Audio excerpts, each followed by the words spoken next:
My name is Derek Freeman. I'm Victoria's husband, and I am the owner and the sole proprietor of a business that I own called Lone Star Air Duct and Chimney.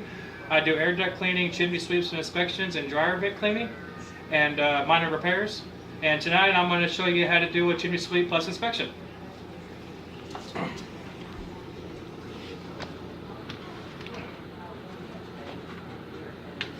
This is my chimney brush right here. My rod bag has all my rods in it. Basically what I do is, every time I need an extra rod, I just screw it on like so to make it longer, but I don't need that yet. And this is called the number 1 chimney sweep brush because there's 4 different sizes, but mine is a number 1, so I'll be using a number 1.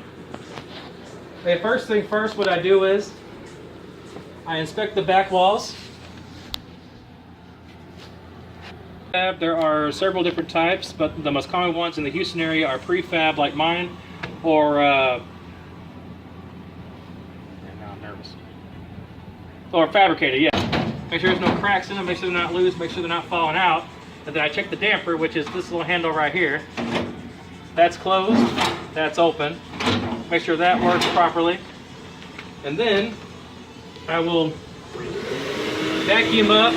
It happens all the time in customers' houses. I'll vacuum this up, you know, the grate, the log rack.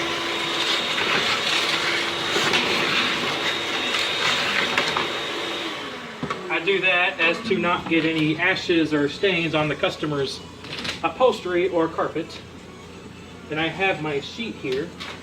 I just move this out, sit it on the floor on the sheet. Then I prop up my rod bag on my shop bag right here, which is a rigid, the best in the business. You got the most power. And then what I'll do is get comfortable. Then I'll put it up into the flue. Sweep it. Give it a couple sweeps. Usually 3 to 5, sometimes more depending on the usage. Then, mind you, mine's already been swept, so that's why nothing's coming out. But this is pretty much it.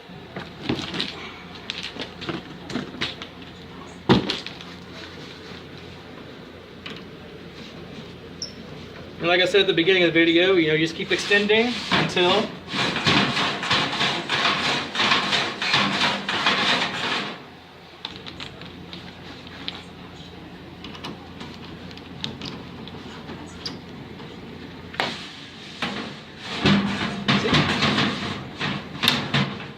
sound. I'm hitting the chimney cap on top of the house. That means I've gone up high enough. Then I just start bringing them down and unscrewing them.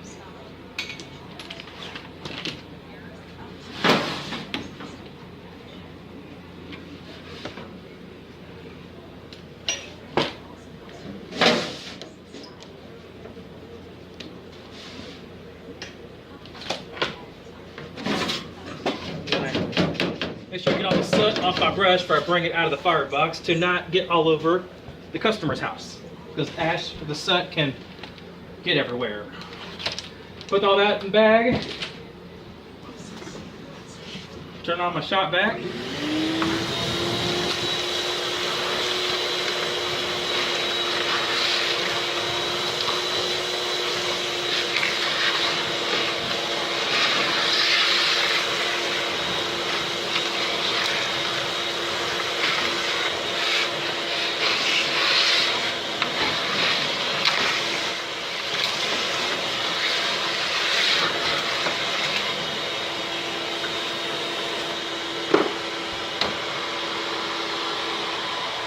And I got this, has a brush on the end to wipe the back walls.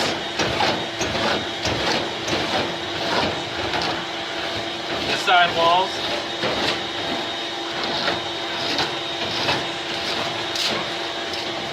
And you also have to get up under here, top of the firebox, because the ash not only builds up in the flue, it also builds up on the top here, which can cause a house fire.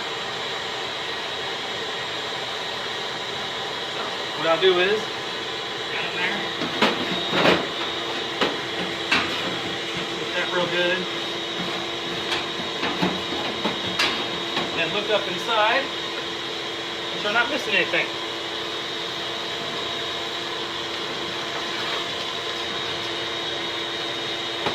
Okay.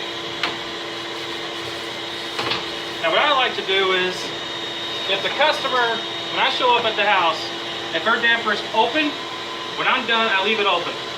Believe me, it saves us in the long run. If it's closed, I leave it closed. But if you have a gas line, which as you can see, I don't, you're required by law to leave it open. That's in case you ever have a gas leak, the gas can escape instead of coming into the house. But pretty much I don't have that, so I'll just close mine up. And I'll check these. Make sure those are in good order. Shut bag. If they have like a electric blower, which is what I got, mine's electric, but some of them just have a little flap over here that you can pull up or down. And like what that does is when it's up, it pulls in fresh air from the outside, like the colder air. So if the house ever gets too muggy, hot, and like smoke starts coming in, then they just flip up that flap, and then that'll allow cold air to come in from the outside. And then that'll help cool down the house, and then when you're done, you just close it back, and then you're just getting straight up heat. But what mine does is this. See, mine's electric, and what this does is when there's a fire in here, it sucks in from here, goes behind the firebox, heats up, and then blows out the top. And warms up the house like it gives it like a little extra heating element. And now mine is missing a door, unfortunately.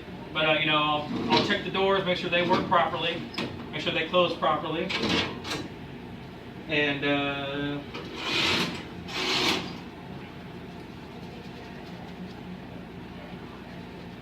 check their log rack for any dings, scratches, bents, like if it's safe to use, basically.